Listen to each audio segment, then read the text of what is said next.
Kwa sasa wanyama wako stranded, najua hawezi kula nyasi, hawana nyasi ya kula, hawana mimea, hawana forage, hawana nini. Kile tunatarajia sasa ni human wildlife conflict kuendelea na kuongezeka, kwa sababu sasa wanyama wanatoka mbugani waingie wapi? Mashambani, sio waingie kwa mashamba. Tuanze kusikia ndizi, tuanze kusikia miwa, tuanze kusikia mahindi na mambo kama hayo. So those of us who live with wildlife must know the behavior of wildlife. Ukiharibu habitat yao, wanakuja kwako. So we expect that a lot. And I would want to urge ranch owners and ranch management, tafadhali tusilaumiane. When you see something like this happening, let's try to collaborate and sort out the matter. Yule alianzisha moto, kuna moto ulianza katika shamba, katika store ya hay, katika ranch moja. Na hiyo moto ikaruka ikaingia katika mbuga. Na huyo mtu, wakati tuliuliza ranch management, wakasema huyo mtu alitoroka. Huyo mtu apatikane, ashtakiwe. Kwanza ameharibu mali ya mwenye shamba, alafu sasa ameingiza moto ndani ya park. Huyo mtu pia apatikane, ashtakiwe. We want the park to be treated as a strategic asset ya nchi yetu ya Kenya. You are aware from April up to now, for the last 3 months, there has been several outbreaks of fires in our national parks and also in the community ranges, community lands, and also the ranges. The number of ranges I'm talking about is about 28, and then our Tsavo conservation area, our national parks. For the last few days, there has been fierce fire in this part of the park. So far, I've been informed that there is 657 square kilometers of area which has been affected by the fire, out of the 22,000 square kilometers of our national park. So when you look at that, it's about 2.9% of the area which has been impacted by these fire outbreaks. And you know that because of these fires, there has been devastating effects in terms of the habitat, the ecosystem for the wildlife. Where burning has taken place, you will find that the wildlife automatically they will be forced to go out of those areas so that they go to safer areas where they can also get their pasture and also get their food accordingly. The 3 major reasons which we associate to these fires is: 1, they are illegal livestock herders within the park. We also have illegal honey harvesters and also illegal jackal burning. These are the major 3 causes of fire outbreaks in the parks. And then, in addition, we are aware also that some fires have emanated from the communities. This is the period where farming communities are preparing their lands. And on the 2 occasions, we've been informed that the fire emanated from the farming community, which is surrounding the park. We've not finalized the exact money involved in this exercise, but what I know is that there was a proposal of about Kenya shillings 20 million, which our team had prepared. I have not sat down to find out of what they requested, how much exactly we've spent. But I know it's a substantial amount of money, not well over 10 million. But most of this assistance also came in kind. In terms of the destroyed ecology, we will just, of course, we will expect after some few months there will be rains and etc. So we expect the environment to regenerate itself. But it is unfortunate, of course, we may have lost some few biological species in terms of the pasture and etc. We may not be able to get them back, but we will allow the environment to regenerate itself. But we've taken lessons so that we avoid such issues in future. But more importantly, on the side of government, we will be able to improve our equipment in terms of ensuring that we have fire breaks in several areas. We will also increase our fire towers so that we are able to monitor closely what is happening.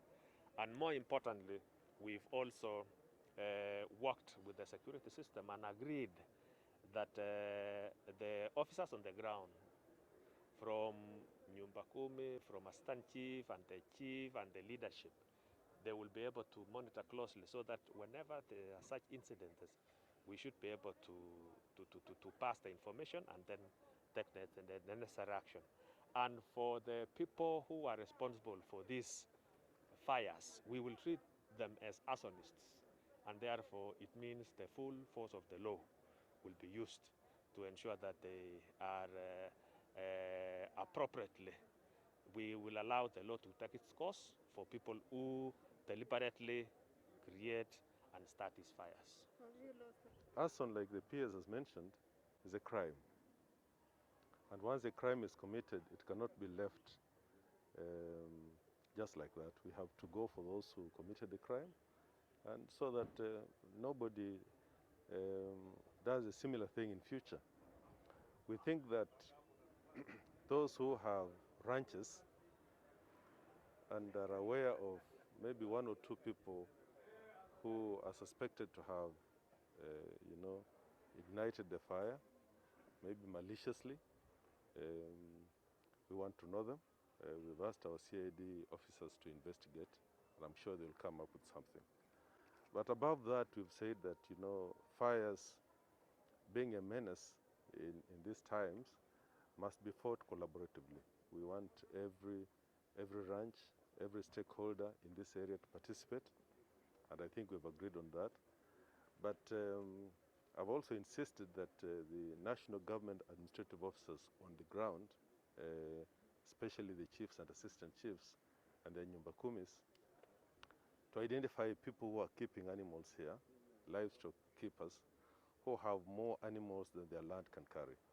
If you have 1,000 animals on 4 acres, that really means that you're actually grazing in the park.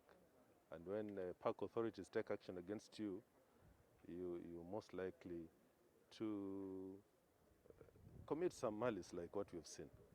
So those are the people we say should get out of here so that they can be able to take animals where they can really graze without interfering with the park authorities or even with the park itself.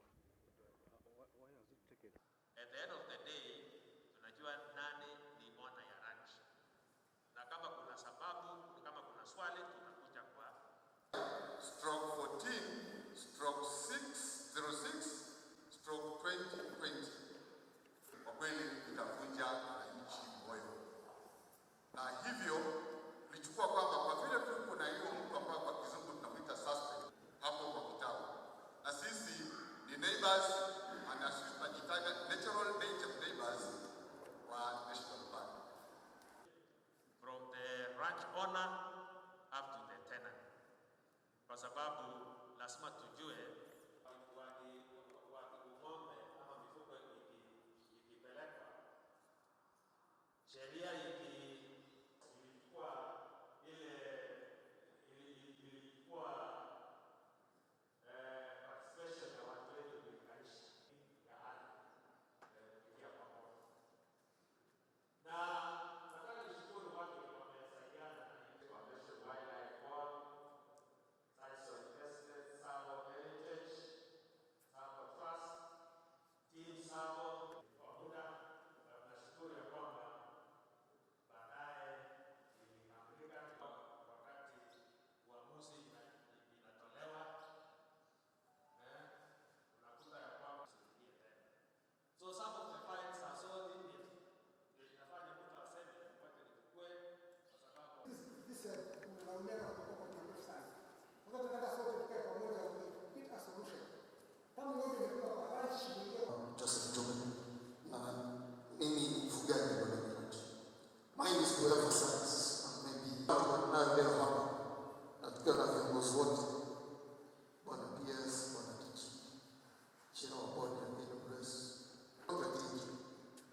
Ndio Mnyamwezi. Mwangwa hiyo logo haraka. Hello. How are you? Ready? Kwa sawa, Anil.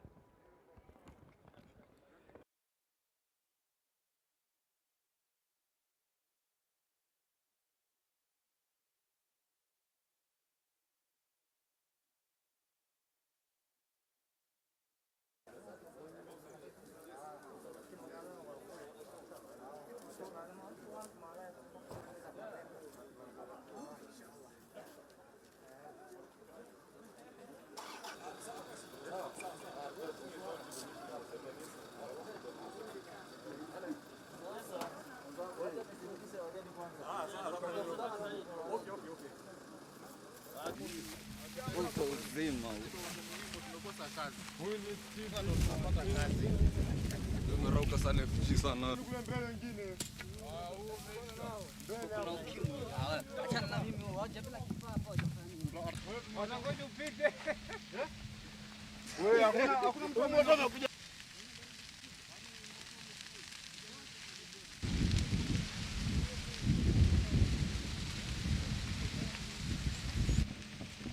Unajua pale ulishasimama pale ulikuwa umesimama pale naye. Ulikuwa umesimama.